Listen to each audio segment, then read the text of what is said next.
أكتر في المجال. الأول كده خلّينا نبدأ كده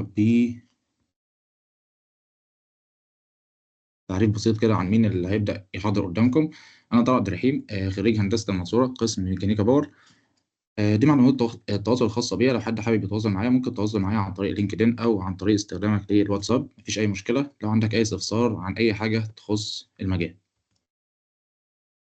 أنا حاليًا شغّال فين؟ أنا حاليًا شغّال في شركة كادا ترونكس، ودي شركة related أكتر بتصنيع المنتجات الطبية. شغلي في الشركة عبارة عن إيه؟ عبارة عن تطوير المنتجات الحالية الخاصة بالشركة باستخدام برنامج الSolid Works، وشغّال حاليًا برضه في منصة Engix كinstructor خاص ببرنامج الSolid.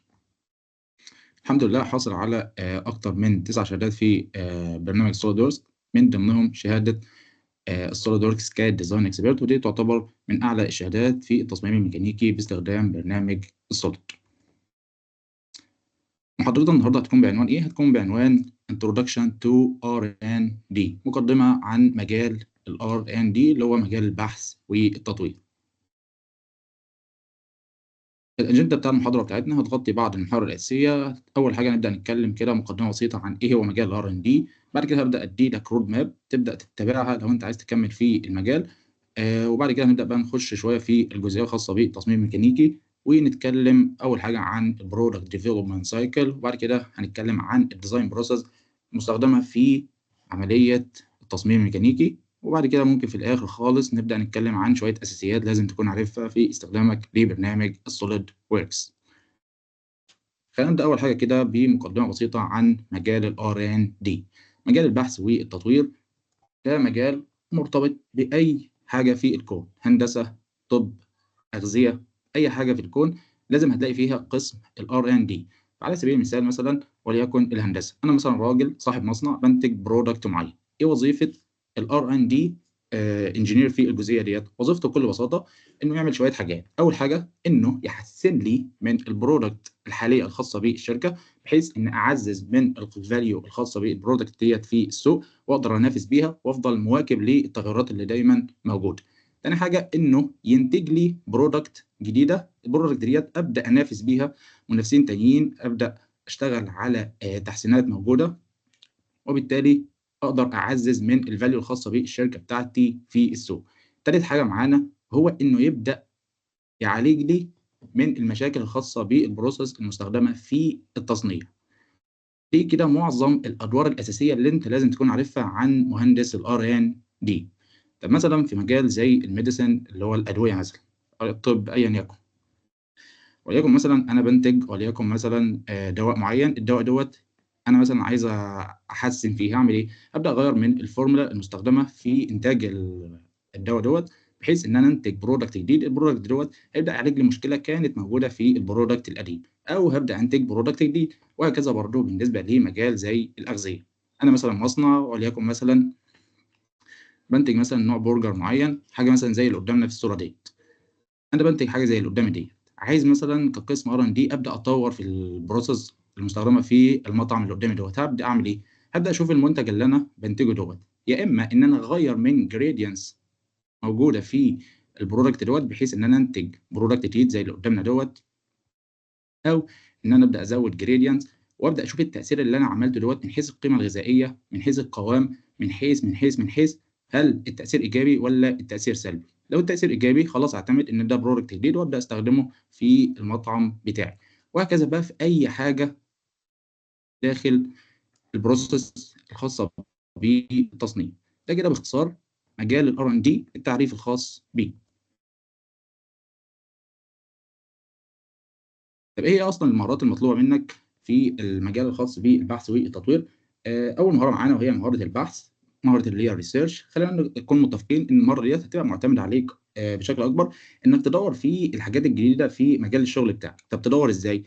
وليكن مثلًا تبدأ تتابع اللي هي المواقع الخاصة بالresearch، مواقع مثلًا زي researchgate، scienhub، الopen science، كل دي مواقع خاصة بالresearch. تبدأ تشوف التحديات اللي موجودة على الprocess اللي أنت شغّال فيها. خلاص لقيت مثلًا فرصة للتطوير، تبدأ بعد كده تخش في المرحلة اللي بعد كده وهي مرحلة الdevelopment، مرحلة التطوير.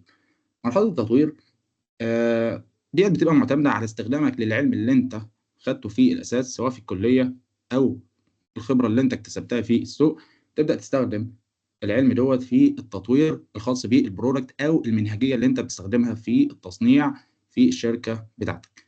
دول كده اهم مهارتين لازم يكونوا عندك عشان تبدا تخش في المجال الخاص بالار ان دي.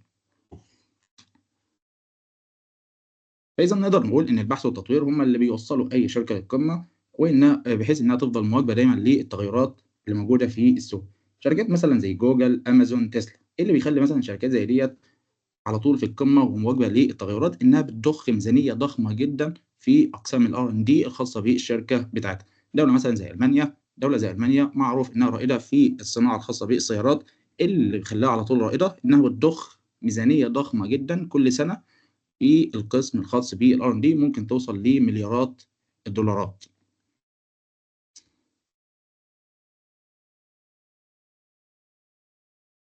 بالنسبه بقى للدور الخاص بالاندستريال ريسيرش اند ديفلوبمنت انجينير، انت كمهندس ار ان دي شغلك خاص بالجزء اللي هو الاندستريال. الادوار اللي هتكون مطلوبه منك هم 3 ادوار. اول حاجه وهي الانوفيشنز اللي هي الابداعات، بعد كده الاوبتمايزيشن اللي هو التحسينات، اخر حاجه معانا وهو السستينابيلتي. الانوفيشنز خلينا نكون متفقين ان اي فكره جديده سواء في تحسين في برودكت او انتاج برودكت جديد او تحسين في كرنت بروسيس مستخدمه في التصنيع، الفكره ديت لازم تكون طالعه من قسم الار ان دي في الشركه اللي انت شغال فيها. دي اول حاجه. خلاص لقيت فرصه للتطوير، تبدا تخش في تاني حاجه معانا وهي الاوبتمايزيشن. دخولك في الاوبتمايزيشن ده مرتبط اكتر بانك تاد فاليو انجينيرنج على الحاجه اللي انت شغال فيها. وليكن مثلا انا بنتج برودكت معين، البرودكت اللي انا بنتجه دوت مش كوست افكتيف، محتاج اخليه كوست افكتيف. هعمل ايه؟ ابدا اشوف المنافسين اللي بينافسوني في السوق. منافس مثلا بينافسني بينتج نفس البرودكت وهو اللي بيبيع اكتر. طب ايه اللي بيخليه يبيع اكتر؟ انا مثلا ببيع بسعر وهو بيبيع بسعر، انا مثلا ببيع بسعر اعلى وهو بيبيع بسعر اقل. ايه اللي بيخليني انا ابيع بسعر اعلى واخليه هو يبيع بسعر اقل؟ فانا هنا عندي مشكله، ابدا اشوف المشكله ديت، ابدا احللها، وبعد كده ابدا اعمل كوست ريدكشن عشان ابدا اوصل لنفس الكواليتي اللي انا شغال فيها، بحيث ان انا اعديه في الجزئيه الخاصه بالمنافسه. كل ده مين اللي بيقوم بيه؟ هم برضه مهندسين الار اند دي. اخر حاجه معانا وهي السستينابيلتي. السستينابيلتي خلينا نكون متفقين ان اما اقول ان قسم الار ان دي بتاعي افكتيف لازم يكون بيسبورت السستينابيلتي، يعني المنتجات اللي انا بنتجها او بحسن فيها ما يكونش ليها اي تاثير سلبي على البيئه. لو ما لهاش اي تاثير سلبي خلاص يبقى انت كده بتحقق لي الجزء اللي هو رقم 3 وهو السستينابل ار ان دي برودكت. ده كده معظم الادوار الخاصه بالاندستريال ريسيرش اند ديفلوبمنت انجينير.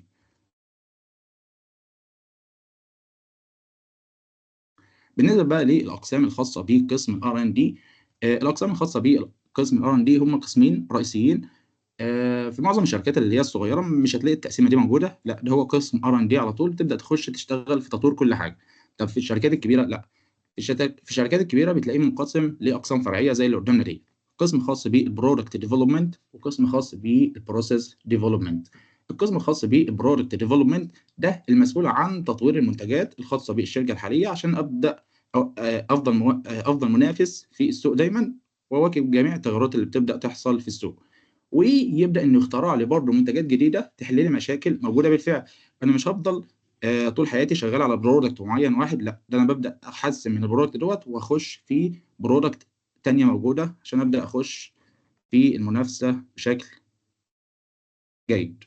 طب ايه اصلا الادوار اللي بيقوم بيها اللي هو القسم الخاص بالبرودكت ديفلوبمنت؟ هم حاجتين.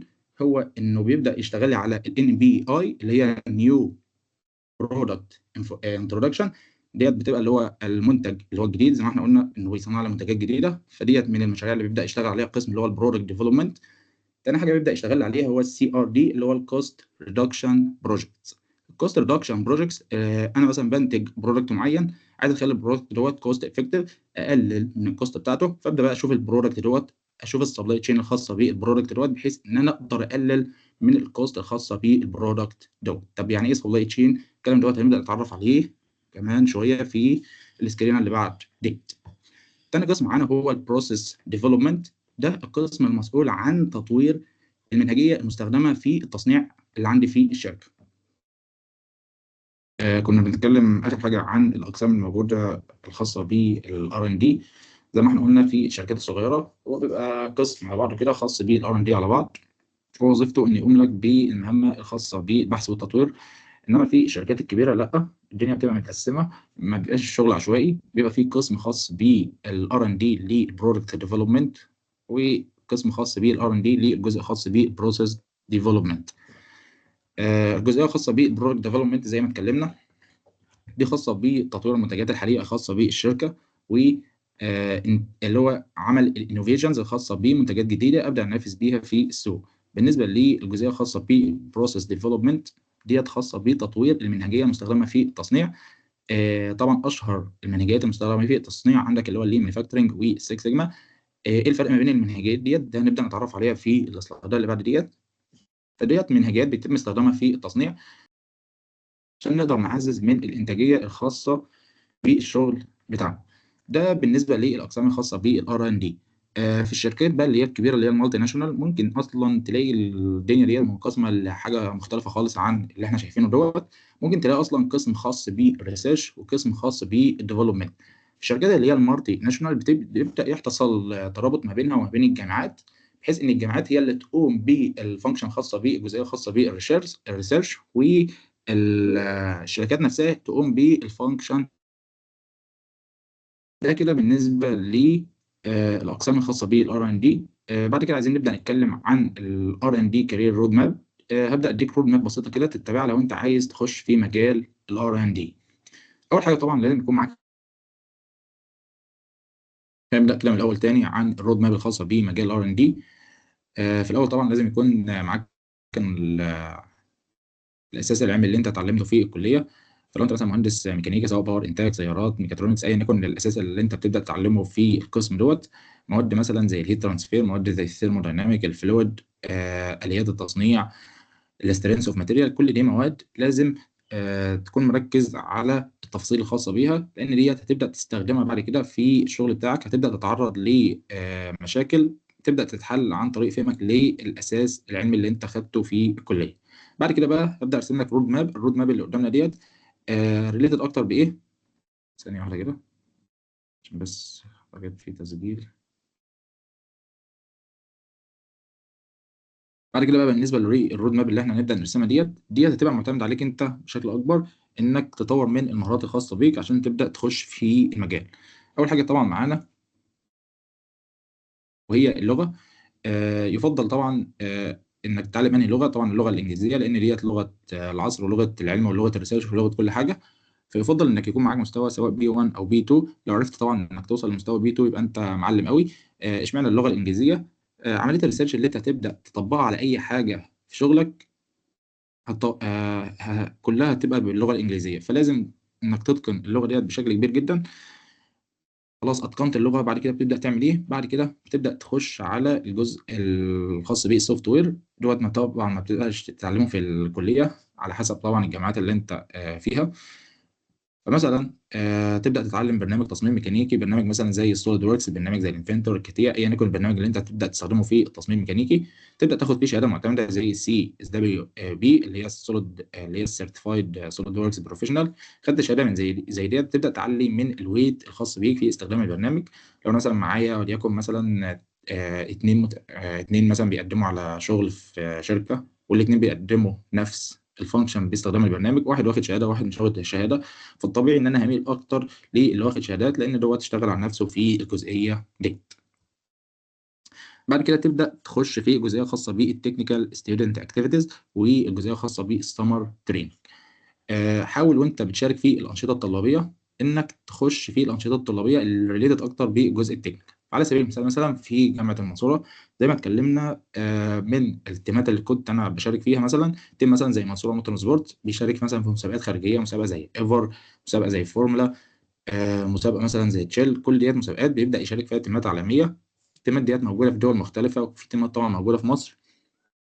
فالفكره من انك تخش في تيمات زي ديت انك هتبدا تتحط تحت ضغط شغل وتتحمل مسؤوليه مش متعود عليها طبعا في الكليه.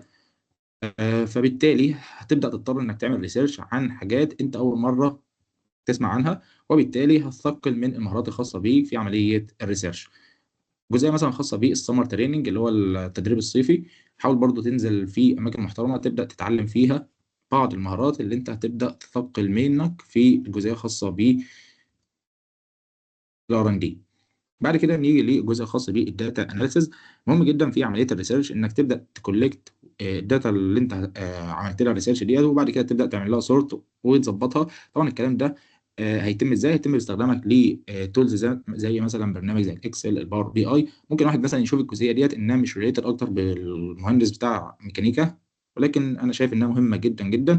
لو انت اتقنتها تبدا تخش للجزئيه اللي بعد كده، وهي الخاصه باللين مانيفاكتشرنج والسكس سيجما.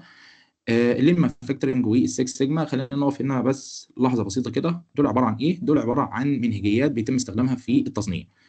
اللين مانيفاكتشرنج والسكس سيجما، اول منهجيه معانا وهي منهجيه اللين مانيفاكتشر. اول شركه طبعا بدات تشتغل بالمنهجيه ديت هي شركه تويوتا. بالنسبه للمنهجيه الخاصه بالسكس سيجما، اول شركه بدات تشتغل بالمنهجيه ديت هي شركه موتورولا الغنيه عن التعريف. شركه تويوتا عملت ايه؟ هي لقت في مشكله عندها في عمليه التصنيع. المشكله ديت ايه سببها الرئيسي؟ ان السبب الرئيسي ان الكفاءه قليله بسبب وجود ويست. فعشان احل مشكله زي ديت هبدا اعمل ايه؟ هبدا اقلل الويست اللي هو الهدر. الهدر دوت ممكن يكون هدر في الموارد البشريه، هدر في الموارد الماليه، هدر في الوقت. كل ده بيصنف تحت الويست. فلو انا قدرت ان انا اعالج الويست عندي في الشركه بتاعتي، هقدر ان انا ازود من السرعه الخاصه بانتاج البرودكت، وبالتالي اعلي من الكفاءه الخاصه بعمليه الانتاج. ده كده باختصار بالنسبه للمنهجيه الخاصه باللين مانيفاكتشر. طب منهجيه مثلا زي السكس سيجما، منهجيه مثلا زي السكس سيجما، آه، اول شركه طبعا بدات تشتغل زي ما احنا قلنا اللي هي شركه موتورولا الغنيه عن التعريف. الهدف من منهجيه السكس سيجما انها تبدا تقلل التباين اللي هو الفاريانس الموجود ما بين البرودكت اللي بتطلع. وليكن مثلا انا واحد صاحب شركه بعمل انتاج لمنتجات غذائيه مثلا، وليكن مثلا عصير. العصير دوت انا متارجت ان العبوه يكون فيها من 150 ل 155 مللي مثلا. جه مثلا حصل ديفكت ولقيت مثلا في عبوه طالع فيها 160، عبوه تانيه طالع فيها 140. هنا حصل انحراف اللي هو بنسميه السيجما، اللي هو طبعا المسمى اللي هو السيكس سيجما دوت. السيجما ديت جايه من ايه؟ جايه من اللي هو الانحراف المعياري. دي حاجه كنا بناخدها في الاحصاء في الكليه.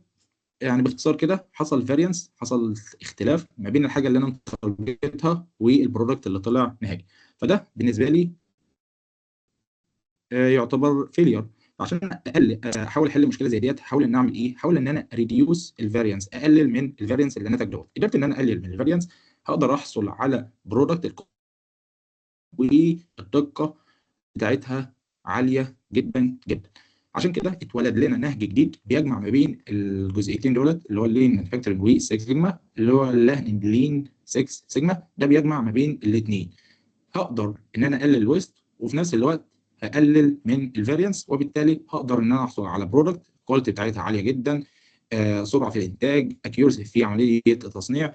كل المميزات اللي هنا هتلاقيها موجوده في المنهجيه الخاصه باللين 6 سيجما. ده كده باختصار الفرق ما بين اللين مانيفاكتشرنج والسكس سيجما. بعد كده حاول تخش في الجزئيه الخاصه بالبروجكت مانجمنت اللي هو اداره المشاريع. طبعا يعني الكارير بتاعك عامة في الشغل مش هيبقى ريليتد أكتر تكنيكال تكنيكال تكنيكال. لا، أنت هتيجي عند مرحلة كده من الشغل بتاعك وتبدأ تخش في الجزء الخاص بالإداريات. فحاول إنك تخش في الجزء الخاص بيه اللي هو البروجكت مانجمنت اللي هي الإداريات الخاصة بالمشروع. تبدأ تفهم المراحل الأساسية الخاصة بالمشروع بداية من الانيشيشن، الاكسكيوشن، المونيتورنج، الكلوزر. كل المراحل الخاصه بالمشروع تفهمها كويس. تبدا مثلا تتعلم البرامج الخاصه بالجزئيه الخاصه بيه اللي هو المانجمنت زي مثلا اللي هو البريمافيرا، وتاخد شهادات معتمده زي البي ام بي. كل الوقت هيبدا يثقل من المهارات بتاعتك في الجزئيه الخاصه بالار ان دي. بعد كده حاول تخش في الجزئيه الخاصه بالسبلاي تشين، ودي اتكلمنا عليها في الاول خالص وقلنا هنبدا نوضحها. ايه المقصود اصلا بالسبلاي تشين؟ السبلاي تشين اللي هي سلاسل التوريد او الامداد. باختصار كده ده عباره عن ايه؟ ده عباره عن نظام متكامل عشان ينتج لي منتج او خدمه ويسلمها بدايه من توريد المواد الخام اللي هي الرو ماتيريال حتى التسليم النهائي للمنتج او الخدمه للمستخدمين النهائيين. يعني خلينا مثلا ناخدها على سبيل المثال، نوضحها بمثال عشان تبدا الدنيا توضح اكتر. وليكن مثلا انا راجل صاحب مصنع بنتج وليكن اللي هو القلم الجاف. القلم الجاف انا عايز اعرف السبلاي تشين الخاصه بالقلم الجاف دوت ايه بالظبط. عندك مثلا القلم الجاف ده بيتكون من ايه؟ بيتكون من 3 كومبوننت. الجزء اللي هو الجزء البلاستيك، الجزء الخاص بالحبر، والجزء الخاص بالطرف المعدني. فانت عندك دلوقتي 3 برودكت: الجزء اللي هو البلاستيكي، والجزء الخاص بالحبر، والجزء الخاص بالطرف المعدني. فاذا لازم يكون في مورد لكل جزء من الاجزاء اللي قدامنا دي. خلاص لقيت مورد، ابدا بعد كده اخش في المرحله اللي بعد كده، وهو مرحله التجميع. مين اللي هيجمع لي الليله ديت؟ هو المصنع. اذا اللي اشترك عندي في عمليه السبلاي تشين الخاصه بالقلم الجاف اول حاجه هم الموردين اللي هيوردوا لي الرو ماتيريال الخاصه بالمنتجات ديت. بعد كده المصنع اللي هيبدا مثلا يشكل لي الجزء البلاستيك زي ما انا عايز ويجمعه لي. وبعد كده عمليه التوزيع. التوزيع ديت هتتم ازاي؟ هتتم عن طريق يا اما تجار الجمله او المحلات الكبيره. بعد كده هتبدا توزع، لا اما هتوزع طبعا اللي هو الاندي كونسيومر، او هتوزع للتجار اللي هو التجزئه. المقصود بتجار التجزئه اللي هو المتجر اللي انت بتشتري منه. لو انا مثلا رحت اشتري القلم الجاف دلوقتي، هشتري منين؟ هشتري من المكتبه، فده بنسميه الجزئيه الخاصه بتجار التجزئه. بعد كده تجار التجزئه هيوصلوا المنتج دوت لمين؟ للمستهلك النهائي اللي هو الاندي كونسيومر اللي هو انا. فانت شوف بقى كل الحاجات اللي انا عديت عليها ديت، اللي هو بدايه من الموردين، المصنع، التوزيع، تجار التجزئه، المستهلك النهائي، كل اللي ديت بتندرج تحت السبلاي تشين. فانت بقى دورك ايه كمثلا كمهندس ار ان دي في الجزئيه ديت؟ لو انا مثلا حصل مشكله مثلا في مواد خام من مورد معين، مورد مثلا كنت بورد منه الجزء البلاستيك، قال لي انا ما عادش عندي الجزء دوت، ما عدتش شغال فيه، ما عدتش هورد. كده ايه اللي هيحصل لي؟ انا كراجل صاحب مصنع اللي هو الانتاج الامن الجاف، خلاص كل حاجه باظت. فلازم يكون عندك اللي هو السكند بلان محطوطه، ان لو مثلا حصل مشكله في مع المورد دوت، لا ده في مورد تاني اقدر اشتغل معاه على طول، مورد تالت اقدر اشتغل معاه على طول، وهكذا. لو البروسيس ديت متكامله ومظبوطه، تقدر انك تكمل في الجزئيه الخاصه بالتصنيع. اخر حاجه معانا هو الجزئيه الخاصه بالبيزكس اوف فاينانس، اللي هو الاساسيات الخاصه بالتمويل. دي مهمه جدا لو انت بتبدا تخش في عمليات التصنيع، وتبدا تفتح بيزنس خاص بيك انت وتخش في عمليه التصنيع. لازم طبعا يكون عندك الاساسيات الخاصه بالتمويل. الفلوس اللي انت هتجيبها ديت ازاي هتصرفها؟ ديت طبعا لازم يكون عندك اساس علمي في جزء خاص بالار ان دي تقدر تبني عليه. بعد ما ادينا مقدمه بسيطه كده عن مجال الار ان دي، مهم جدا انك تتابع بقى الشركات اللي هي عندها ديديكيتد ار ان دي ديبارتمنت، اللي عندها اقسام ار ان دي قويه في السوق، سواء مصري، اماراتي، سعودي، ايا يكن السوق اللي انت هتشتغل فيه. فعلى سبيل المثال خلينا مثلا نبدا بالسوق المصري. عندك مثلا مصنع مثلا زي مصنع اللي هو العقل، دي خاص بيه تصنيع ايه؟ خاص بيه تصنيع القطع غيار السيارات. عندك مثلا اللي هو الجي ام اللي هو الجنرال موتورز، دي خاصه بيه تصنيع اللي هي عربيات الشيفروليه. الام سي بي دي خاصه بيه تصنيع الاتوبيسات. عندك مثلا مصنع زي كيوبي، ده اعتقد ليه فرع في صندوق وفرع في مدينه نصر، ده خاص بايه؟ ده خاص بيه تصنيع ماكينات الانتاج او ماكينات التعبئه والتغليف الخاصه بالمنتجات الغذائيه. عندك مثلا شركه مثلا زي العربي، دي خاصه بتصنيع الاجهزه الكهربائيه. عندك سيمبلكس خاصه بتصنيع الماكينات اللي هو السي ان سي. عندك مثلا اللي هو الجروبي اتلانتيك، ده عباره عن ايه؟ ده عباره عن شركه فرنسيه لها فرع هنا في مصر. ديت ريليتد اكتر بايه؟ ديت ريليتد اكتر بتصنيع المنتجات الخاصه بشغل اللي هو الاتش فاك. عندك مثلا اللي هو الاي بي بي، ده خاص بتصنيع اللي هو لوح الكهرباء. دي مثلا معظم الشركات الموجوده في مصر. طبعا في شركات موجوده اشهر من ديت عادي، وعندها برضه ديديكيتد ار ان دي ديبارتمنت. فمهم جدا انك تبدا بقى تعمل ريسيرش عن الشركات الموجوده في السوق المصري، تبدا تتابعها على وسائل التواصل الاجتماعي، بحيث مثلا ان لو شركه من الشركات ديت نزلت فرصه مثلا شغل، تبدا تقدم عليها وتكون متابع واحده واحده. سوق مثلا زي السوق الاماراتي، عندك ايدج، هالكون، نمر. الشركات ديت تابعه لبزنس اونر واحد. ديت ريليتد اكتر بايه؟ ديت ريليتد اكتر بتصنيع اللي هو الاسلحه والعربيات المدرعه. طبعا ديت من اقوى الشركات الموجوده في السوق الاماراتي. عندك مثلا اللي هو الجزئيه الخاصه بيه اللي هو التكنيكال انوفيشن انستيتيوت، ده عباره عن ايه؟ ده عباره عن معهد، هو مش شركه خاصه بتصنيع منتجات، لا ممكن نقول مثلا انه مكتب استشاري بيقدم لك خدمه في الجزئيه الخاصه بالار ان دي. انت مثلا مطعم بتنتج برودكت معين، محتاج مثلا تعمل ريسيرش وديفلوبمنت على البرودكت دوت، بحيث انك تعلم من الفاليو بتاعته في السوق، فتروح للمكتب دوت هيبدا يعليه لك. بتنتج برودكت معين تاني ملوش علاقه اصلا بالاغذيه، برضه نفس الفكره، بتروح للمكتب دوت، هو بيبدا يعلي لك من الفاليو الخاصه بالبرودكت دوت. شركه مثلا زي نافكو ديت خاصه بانتاج اللي هو منتجات الحريق، زي اللي هو الرشاشات والفاير اكستنجوشر، عندك اللي هو الفاير هوس كابينت والليله ديت. فدي شركه برضو من اقوى الشركات الموجوده في السوق الاماراتي. بالنسبه للسوق السعودي عندنا طبعا اللي هو SMI، اللي هو السعودي ميكانيكال اندستريز. دي طبعا تعتبر من اقوى الشركات الموجوده في السوق السعودي. دي ريليت اكتر بتصنيع اللي هو البارتات اللي هي الميكانيكيه، زي مثلا التروس. دي شركه برضو من ضمن الشركات المسمعه قوي في السوق السعودي. شركه مثلا زي ماكين، دي خاصه بتصنيع اللي هو المحركات سواء ديزل او بنزين. عندك طبعا الفنار، دي خاصه بتصنيع منتجات كهرباء. عندك برضه اللي هو الزامل ستيل، دي خاصه بتصنيع اللي هو الهياكل المعدنيه اللي بيتم استخدام فيها الستيل. عندك الخرايف للبترول وارامكو. طبعا ارامكو دي تعتبر من اقوى الشركات في اللي هو انتاج البترول والنفط في العالم، ونفس الكلام الخرايف. فكل دي شركات تبدا انت تعمل ريسيرش عنها، تبدا تتابعها على وسائل التواصل الاجتماعي. شركه من دولت مثلا نزلت فرصه، خلاص قدم. طب وتبدا برضه تكون على درايه بكل التغيرات اللي بتحصل في الشركه ديت. وطبعا في شركات تانية مش موجوده في السلايدات اللي قدامنا ديت، ولكن دي هتكون مهمتك انت في عمل ريسيرش عنها. خلاص يا عم، عرفت الشركات، ظبطت الليله بتاعتي. بعد كده هتبدا تخش في انك بقى تدور على وظيفه. طب انا عشان ادور على وظيفه، الوظيفه بقى مش هتجيلك لحد عندك يعني، الا طبعا لو انت مكون علاقات جامده قوي يعني. فمهم جدا بعد كده انك تخش بقى على المواقع الخاصه بالتوظيف. موقع مثلا زي لينكدين. موقع مثلا زي لينكدين ده طبعا من اشهر مواقع خاصه بالتوظيف. تبدا تعمل لك ايميل، تبدا تنشر الشغل الخاص بيك عليه، وتبدا تظبط الليله بتاعتك. نزل فرصه من ضمن الشركات اللي احنا اتكلمنا عليها ديت، تبدا تقدم وتخش فيها. عندك مثلا موقع زي انديد. طبعا موقع زي انديد ده موقع عالمي، في منه طبعا فروع. يعني في مثلا موقع خاص بانديد في مصر، موقع خاص بالانديد في في السوق الاماراتي. ففي زي ما نقول كده برانشات في كل سوق. تبدا برضه تخش على الموقع دوت وتتابع فيه. عندك برضه تنقيب ده خاص بالسوق المصري. عندك بقى اللي هو الجولف تالنت والنوكري جولف والبيت. كل ديت المواقع الثلاثه اللي تحت دولت ريتد اكتر بدول الخليج. فديت برضه بيبدا ينزل عليها فرص لو انت ايه ريليتد اكتر بشغل في الخليج. ده كده معظم الحاجات اللي انا محتاج اعرفها عن مجال R&D. طبعا دي طبعا مواضيع كبيره جدا جدا ما تتطرقناش فيها. طب لكن مهم جدا جدا انك تكون فاهم شويه الكلام اللي احنا اتكلمنا عليه دوت، عشان تبدا بعد كده تريسيرش انت عن الجزئيات دي. منهجيه مثلا زي منهجيه اللين مانيفاكتشرنج والسيكس سيجما، انا اديتك مثلا مقدمه بسيطه عنهم.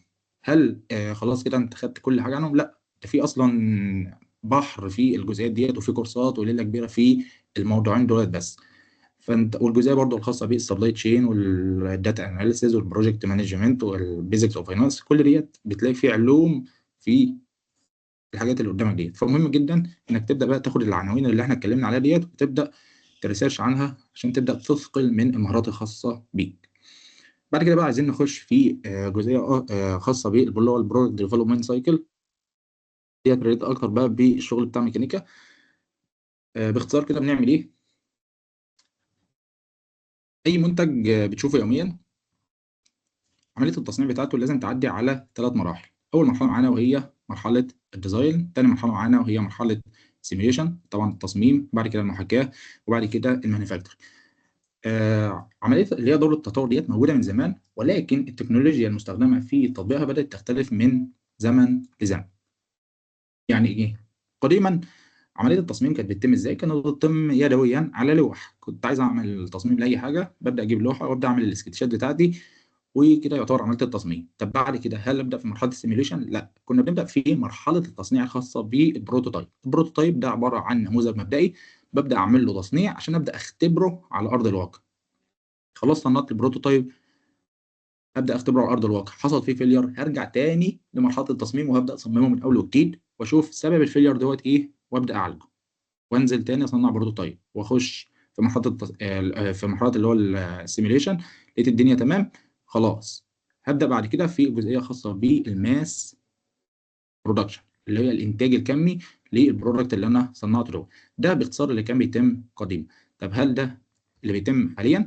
اللي بيتم حاليا الدنيا اختلفت شويه، التكنولوجيا تطورت. حاليا بقى متوفر عندنا 3 مصطلحات مهمين جدا لازم تكون على درايه بيهم درايه كامله. اول حاجه معانا هو الكاد اللي هو الكمبيوتر ايدد ديزاين، التصميم بمساعده الحاسوب. ديت مرحله ايه؟ دي مرحله الديزاين. تاني مرحله معانا وهي مرحله كاي، دي اختصار لكمبيوتر ايدد انجينيرنج اللي هو السيميوليشن. تالت مرحله معانا هو الكام، دي اختصار لكمبيوتر ايدد مانيفاكتشرنج اللي هو التصميم. خلينا نبدا كده نمسك مرحله مرحله ونتكلم عن كل مرحله من دولت باختصار عشان بس ما نطولش. اول مرحله معانا وهي مرحله الكاد. مرحله الكاد اختصار لكمبيوتر ايدد ديزاين زي ما اتكلمنا، اللي هو التصميم بمساعده الحاسوب. كل اللي بيتم باختصار في المرحله ديت هو ان انا ببدا استخدم برنامج تصميم، برنامج مثلا زي السوليد وركس، كاتيا، الانفنتور، ايا يكن البرنامج اللي انت هتستخدمه. ببدا استخدمه ليه؟ ببدا استخدمه عشان احصل على 2 دي او 3 دي درونج للمنتج اللي انا عايز اصنعه. ابدا بقى الغي الفكره بتاعه طب ايه البرامج اللي هتبدا تساعدني في المرحله الخاصه بالكاد اللي هي الكمبيوتر ايدج ديزاين؟ عندك مثلا برنامج زي سوليد وركس، كاتيا، الانفنتور، السيمنز ان اكس، كلاريو، الاوتوكاد، الفيوجن 360، الفري كاد. كل ديت برامج بنبدا نستخدمها في المرحله الخاصه بالكاد. طب استخدم اي برنامج؟ طبعا في عوامل كتيره بتبدا تحدد طبيعه البرنامج اللي انت هتستخدمه. اول حاجه معانا وهي الكومبلكسبيليتي الخاصه بالحاجه اللي انت هتصنعها، وليكن مثلا انا مثلا هصنع منتجات وهبدا امسك المنتجات ديت اجمعها. المنتجات ديت وليكن مثلا عددهم 2000 بارت. هل ابدا استخدم مثلا سوفت وير زي سوليد وركس؟ لا. بنبدا في الحاله ديت نستخدم مثلا سوفت وير زي كاتيا. ليه؟ لان الكاتيا بيندرج تحت اللي هو الهاي اند كاد سوفت وير، عكس اللي هو السوليد وركس بيندرج تحت اللي هو الميد اند كاد سوفت وير. السوفت وير زي كاتيا بيقدر يتعامل مع الاسمبلز الكبيره من غير ما تحس في اللي هو مثلا لاج في عمليه اللي هو الاستخدام، عكس برنامج السوليد وركس. لو انت استخدمت برنامج زي دوت في عمليه الاسمبل الخاصه بالمنتجات الكبيره هتبدا تحس بلاج كده في عمليه الاسمبلي. فانت تبدا تحدد طبيعه البرنامج بناء على الكومبلكسبيليتي. تاني حاجه وهي طبيعه الدوله اللي انت شغال فيها. مثلا في السوق المصري هتلاقي مثلا السوفت وير الدارج فيه استخدام عندك السوفت وير اللي هو السوليد وركس. عندك مثلا لو انت رحت مثلا دوله زي المانيا، هل السوفت وير الدارج في الاستخدام هو السوليد وركس؟ بيتم استخدامه ولكن مش هو الدارج هناك في الاستخدام. عندك مثلا السوفت وير الخاص بالسيمنز ان اكس، ده الدارج في الاستخدام في السوق الالماني. فانت مهم جدا انك تكون عارف انت هتشتغل فين بالظبط، تحدد اولوياتك عشان تبدا تتعلم السوفت وير المناسب في المرحله الخاصه بالكليه عشان ما تبداش تتاخر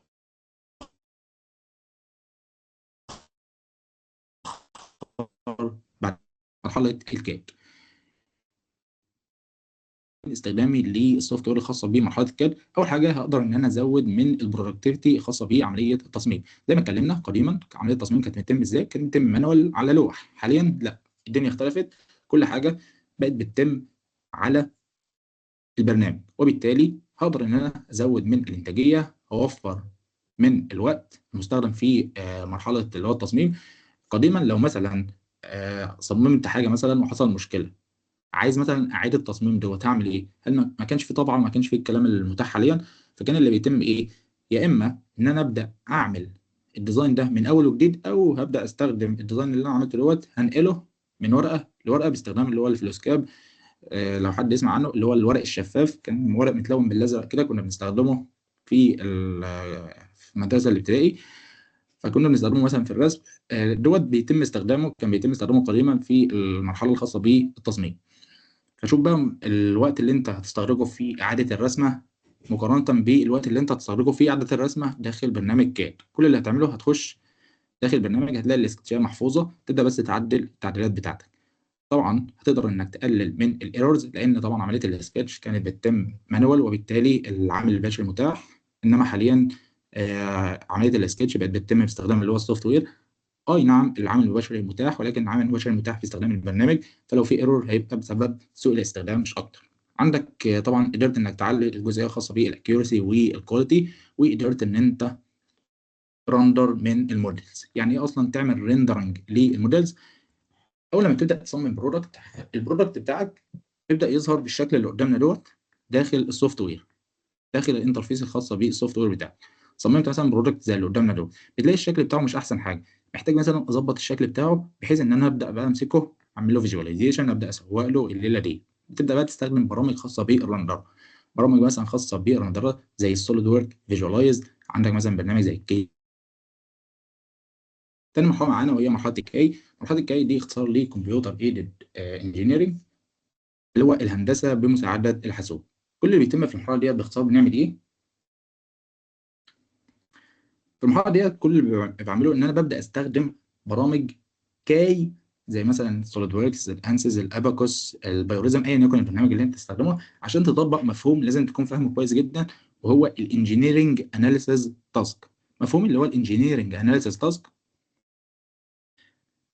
ده باختصار المقصود بيه ايه؟ اني ببدا اعمل اختبار للمنتج اللي انا صممته دوت تحت الظروف اللي هيبدا يشتغل فيها على ارض الواقع. وليكن مثلا انا صممت منتج، وليكن مثلا طنبوره ديت خاصه بنظام الفرامل في السياره. انا عارف ان الطنبوره ديت هتبدا تتعرض لستريسز من الفرامل، ويبدا يحصل ثيرمال اناليسيس والليله اللي قدامنا دي. فابدا بقى اشوف الظروف اللي قدامي ديت، هبدا استخدمها كانيشال كونديشنز في السوفت وير اللي انت بتستخدمه في مرحله الكي، وهبدا اوضح الليله ديت باختصار عشان ابدا اشوف الريزلت اللي هتنتج لي ايه. ده كده باختصار المفهوم الخاص بالانجينيرنج اناليسيز تاسك. طب ايه السوفت وير اللي بيتم استخدامها في المرحله ديت؟ عندك مثلا سوفت وير زي الانسيز، سوليد وركس، الاباكوس، الكاتيا، البيوريزم، الهايبر ميش، الماتلاب، ايه، والسيمي سنتر 3 دي. طبعا كل سوفت وير من ضمن السوفت وير ديت بيكون برضو ليه الرينج الخاص بالاستخدام بتاعه. عندك طبعا اقواهم في الاستخدام اللي هو برنامج الانسيز. عندك برضو سوفت ويرز تانية بتبقى محدوده، يعني مثلا سوفت وير زي البيوريزم ده مثلا بيبقى محدود فيه الاستخدام لحاجات معينه. وليكن مثلا المهندسين اللي هو الاتش فاك، لو حد مثلا ليه علاقه بالجزئيه الخاصه بتضغيط السلالم، الجزئيه الخاصه بيه اللي هو سحب الدخان، بيبداوا يستخدموا سوفت وير زي البيروزم في الجزئيه ديت.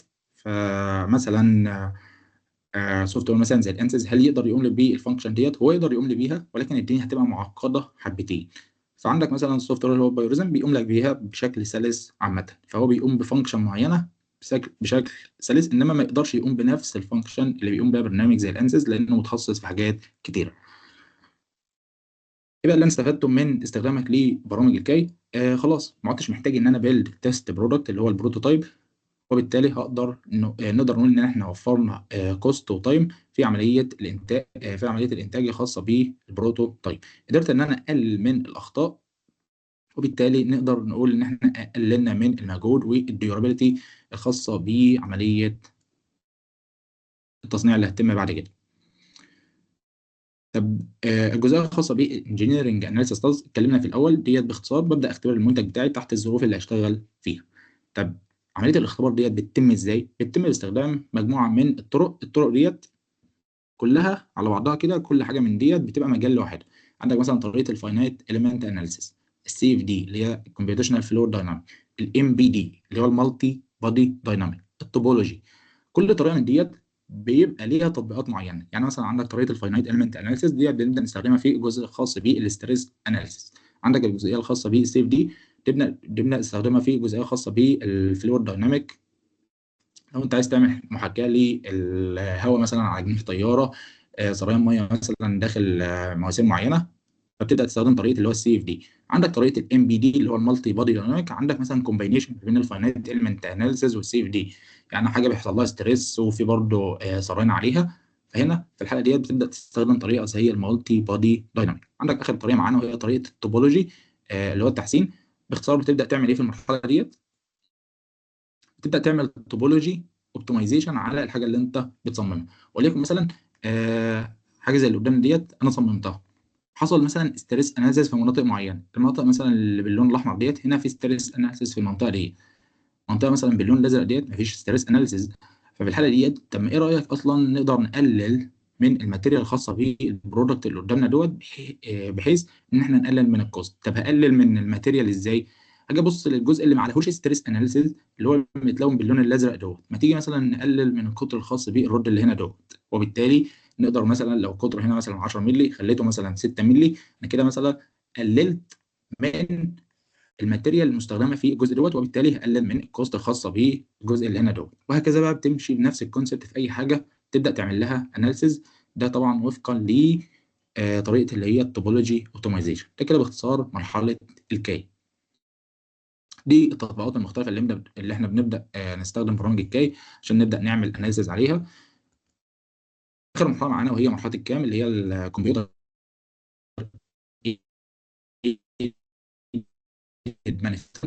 اللي بيتم في المرحله ديت. باختصار كده ببدا استخدم برامج الكام. البرامج الكام ديت بتبقى ريليتد اكتر بماكينات اللي هو التصنيع، ماكينات مثلا زي السي ان سي 3 دي برينتنج. الماكينات ديت هي محتاجه ايه؟ هي محتاجه المنتج اللي انا صممته دوت تبدا تعمل له مثلا سيف از بصيغه معينه وتبعته لها. هي بقى بتعمل ايه عشان تبدا تقطع في الماتيريال؟ تبدا تستخرج لك حاجتين، تبدا تستخرج لك اللي هو الجي كود والام كود. الجي كود والام كود ده عباره عن اكواد ماكينه التصنيع هي ما بتفهمش غيره. يعني انت صممت تمام. بالنسبه لاخر مرحله معانا وهي مرحله الكام اللي هي اختصار لكمبيوتر ايدد مانيفاكتشرنج اللي هو التصنيع بمساعده الحاسوب.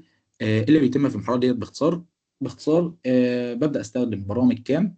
البرامج ديت تبقى ريليتد اكتر بماكينات التصنيع، ماكينات مثلا زي السي ان سي 3 دي برينتنج وغيرها من ماكينات اللي هو التصنيع الرقمي. البرامج ديت هي اللي بتتيح لك انك تعمل اكستراكت للجي كود والام كود اللي الماشين نفسها هتفهمه. يعني ايه؟ انا مثلا في مرحله التصميم استخدمت مثلا سوفت وير زي سوليد وركس، بدات اصمم برودكت معين، عملت له اناليسيس، الدنيا تمام. هبدا مثلا اخش في مرحله التصنيع، هصنعه مثلا باستخدام وليكن مثلا 3 دي برينتنج او باستخدام سي ان سي ماشين. هعمل ايه؟ هبدا احفظه بصيغه معينه، باخد الملف اللي انا حفظته بصيغه معينه دوت وابعته للماشين. الماشين ديت فيها سوفت وير كام.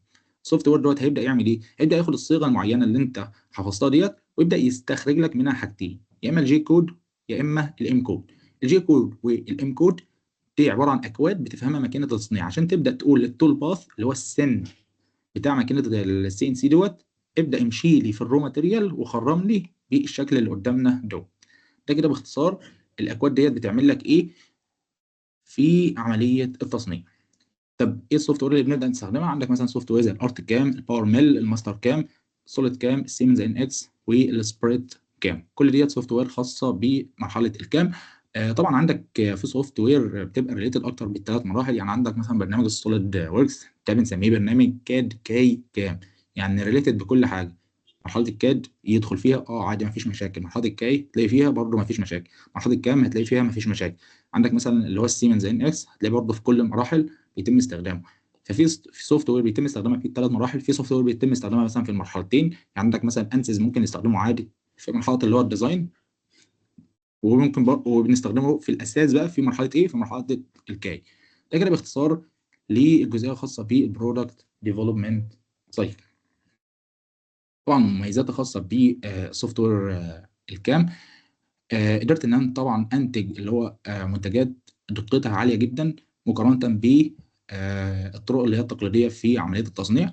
وبالتالي نقدر نقول ان احنا انتجنا بريشيوس برودكت اللي هي المنتجات دقيقه جدا، قللت من الماتيريال ويست، الكوست، الايفورت، ومن التايم المستخدم في عمليه التصنيع، وفلكسبيليتي عاليه في عمليه التصنيع. يعني لو انا مثلا محتاج اصنع وليكن مثلا 1000 برودكت، هجيب مثلا ماشين تقدر تقوم لي بالفانكشن في زمن محدد. وليكن مثلا ماشين معينه تقدر في اليوم مثلا تصنع لي 100 برودكت، خلاص هجيب 10 ماشين من نفس النوع هقدر ان انا اصنع 1000 برودكت في نفس اليوم مفيش اي مشاكل. انما مقارنه بالعماله البشريه خلاص انت محدود بليميت معين. ده كده باختصار اللي هو البرودكت ديفلوبمنت سايكل. هنتكلم عن اخر حاجه معانا في المحاضره بتاعتنا النهارده وهي الجزئيه الخاصه بالديزاين بروسيس داخل برامج الكاد. ايه اللي بيتم بالظبط في عمليه التصميم؟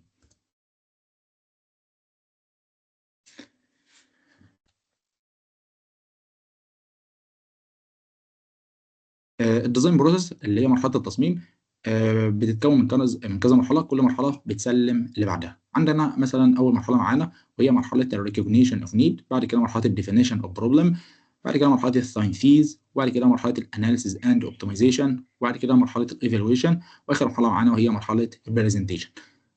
البرامج الخاصه بيه اللي هي الكاد اللي هي الكمبيوتر ايدد ديزاين تبدا تخش من اول مرحله الساينسيز. عندنا طبعا هنا المراحل الخاصه بالكاد هنبدا نتطرق لها بس اما نفهم المراحل الاساسيه الخاصه بالتصميم. اول حاجه مرحله معانا طبعا اول مرحله معانا وهي ريكوجنيشن اوف نيد. تبدا تحدد احتياجك، انت محتاج تصمم ايه بالظبط. اول حاجه مثلا خلينا ناخد مثال، انا مثلا محتاج اصمم طنبوره زي اللي قدامنا دي. خلاص انا حددت الاحتياج بتاعي، انا محتاج اصمم طنبوره، ده بالنسبه لاول مرحله معانا. وليكن مثلا محتاج تصمم برودكت مختلف تاني، مثلا برودكت وليكن مثلا بيدال بوكس، برودكت مثلا شاسيه خاصه بعربيه. فده بتبدا تحدده في اول مرحله، وهي مرحله الريكوجنيشن اوف نيد. تبدا تحدد احتياجك ايه بالظبط، محتاج تصمم ايه بالظبط. تاني مرحله معانا وهي مرحله الديفينيشن اوف بروبلم. انت محتاج تصمم طنبوره. طب اشمعنى تصمم طنبوره؟ هل في مشكله في الطنابير المتاحه حاليا؟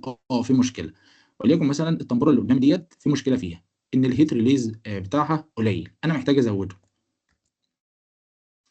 عشان ازود اللي هو الهيت ريليز محتاج اعمل مثلا دريلات بالشكل اللي قدامنا دوت، اللي هي خرام، عشان ازود من معدل انتقال الحراره للوسط الخارجي، والطنبوره ديت تقدر تبرد بسرعه. طبعا الطنبوره ديت مكون اساسي من مكونات ايه؟ من مكونات السياره. زي ما احنا عارفين ان السياره بتتكون من انظمه اساسيه. نظام مثلا زي المحرك، ده المسؤول عن حركه السياره. نظام السسبنشن ده المسؤول عن امتصاص الصدمات. نظام مثلا زي الستيرنج ده المسؤول عن توجيه الحركه. نظام مثلا زي الفرامل ده المسؤول عن ايقاف العربيه. فعندك الطنبوره او الروتور ديسك ده مكون اساسي من مكونات نظام الفرامل. ده فين بالظبط؟ ده اللي تيل الفرامل بيبدا يمسك عليه عشان يوقف لي العربيه. ده هتلاقيه متوفر عند كل عجله من العجلات الخاصه بالسياره. فانت مثلا ده برودكت متاح اهو. البرودكت دوت انا عندي فيه مشكله، فببدا اعرف المشكله ايه. مشكلتك بالظبط في البرودكت دوت ان الهيت ريليز بتاعه قليل جدا، محتاج ازوده. هعمل ايه؟ هبدا انا اغير في التصميم الخاص بالبرودكت دوت وهخليه بالشكل اللي قدامنا دوت. هحط الدريلات بحيث ان الدريلات ديت تزود لي من معدل انتقال الحراره للوسط الخارجي. خلاص. ده التصور المبدئي للحاجه اللي انا عايز اعملها. عايز اعمل دريلات. اخش بقى بمرحله الساينسيز اللي هو التحليل. هبدا اعمل الدريلات ديت. طب هتعمل عددهم كام؟ وليكن مثلا اعمل اداه 1 2 3 4، وهلفهم حوالين الاكسس بتاع الاسطوانه ديت بمقدار مثلا 20. خلاص عملت تصور مبدئي للحاجه اللي انا عايز اعملها. ده بيتم في مرحله الساينسيز. هبدا بقى احلل الحاجه اللي انا عملتها دي. مش ممكن الدريلات اللي انا عملتها دي تسبب لي اصلا فيلير ما كانش متوقع. ممكن مثلا ماتيريال الفرامل يجي يمسك على الجزء دوت يحصل فيلير في الجزء دوت ويقوم مكسور. فتبدا بقى تخش في مرحله الاناليسيز اند اوبتمايزيشن. تبدا تتست البرودكت اللي انت عملت له ساينسيز دوت. انا مثلا عملت الدريلات اهي. اخش في المرحله دي. حصل فيلير. الفيلير اللي حصل دوت هل انا كنت متوقعه؟ لا. طب حصل فيلير، هل اخش في المرحله اللي بعدها؟ اكيد لا. هبدا ارجع تاني لمرحله الساينسيز. بدل مثلا قلت هعمل اربعه بعدد 20، هتيجي نعمل مثلا اربعه بعدد 15 بعدد 10، وابدا اشوف هل حصل فيلير ولا لا. لو حصل فيلير هرجع تاني، تالت، رابع. ده كده المرحله بتاعت التصميم. عشان اقدر احصل على برودكت قابل للتصنيع لازم تبدا تفهم الجزئيه الخاصه بالاناليسيز اند اوبتمايزيشن، وبعد كده ترجع تاني للتنسيق وهكذا تلف في السايكل دي. طب لقيت البرودكت بتاعك 100 100 والدنيا بتاعته تمام، تبدا تخش في المرحله اللي قبل الاخيره وهي مرحله الايفالويشن اللي هو التقييم. انا دلوقتي وليكن مثلا البرودكت اللي قدامي دوت عمليه الهيت ريليز بتاعته كانت بتتم مثلا في دقيقه. انا محتاجه مثلا تتم وليكن مثلا في 40 ثانيه. لقيت البرودكت اللي قدامي دوت اللي انا البرودكت اللي قدامي دوت اللي انا عملت فيه التحسينات، لقيته زي ما هو اصلا الوقت الخاص بيه الهيت ريليز برضه دقيقه. يبقى انت كده ما عملتش حاجه. في الحاله ديت هتبدا تعمل ايه؟ تبدا ترجع تاني لمرحله الساينتيز اللي هو مرحله التصور المبدئي للتصميم بتاعك دوت. تبدا تعالج في التصميم دوت، تغير من الحاجه اللي موجوده هنا. غيرت وظبطت الليله ديت، ارجع تاني اعمل اناليسيز واوبتمايزيشن. الدنيا تمام، اخش في مرحله الايفالويشن. لقيت بقى الوقت الخاص بيه الهيت ريليز بدا يقل معايا بقى مثلا وليكن 40 ثانيه. خلاص انا كده لقيت التوقعات اللي انا محتاجها والدنيا تمام. ده كده البرودكت النهائي اللي انا اعتمدته. ابدا اخش في اخر مرحله وهي مرحله البرزنتيشن اللي هو التقديم الخاص بالبرودكت ده. ابدا بقى امسكه، اعمل له بقى رندره، اظبط له بقى الدرونج عشان ابدا انفذه على ارض الواقع والليله اللي قدامنا دي. ده كده باختصار الديزاين بروسيس اللي بيتم على اي حاجه انت عايز تصنعها. طب ايه علاقه بقى الكمبيوتر ايدد ديزاين في الجزئيه ديت؟ الكمبيوتر ايدد ديزاين اللي هي البرامج الخاصه بالتصميم تبدا تخش لك من اول مرحله الساينسيز. انا مثلا جيت في مرحله الساينسيز قلت عايز اعمل مثلا دريلات زي اللي قدامي ديت عددهم 4 وهلف 20 لفه. طب هتبدا تستخدم ايه؟ هبدا استخدم سوفت وير خاص بالتصميم. سوفت وير مثلا زي السوليد، الكاتيه. فديت بيبدا تستخدمه في المرحله الخاصه بالكمبيوتر جرافيكس اند موديلنج. بتبدا تشوف السوفت وير المناسب اللي انت تستخدمه في المرحله دي. تبدا تخش بعدها في مرحله الاناليسيز اند اوبتمايزيشن. انت صممت وظبطت، عايز بقى اعمل الجزئيه الخاصه بالانجينيرنج اناليسيز. بعملها باستخدام ايه؟ بعملها باستخدام بقى البرامج الخاصه بالكاي زي الانسيز، السوليد، ان يكون البرنامج اللي انت هتستخدمه. لقيت الدنيا تمام في مرحله اللي هي الاناليسيز اند اوبتمايزيشن، تخش في مرحله الايفالويشن. تبدا بقى تعمل سيميليشن للبرودكت دوت على ارض الواقع. الليله فل و100 100. تخش في اخر مرحله معانا وهي سي اي دي دي اللي هي الكادد، اختصار لي كمبيوتر ايدد درافتنج اند ديزاين.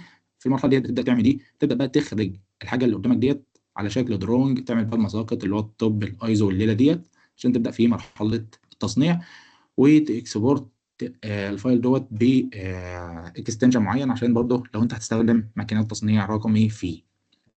ده كده باختصار اللي بيتم في المرحله الخاصه بالتصنيع. انا كده خلصت. لو حد عنده اي سؤال ممكن بس يتفضل في الشات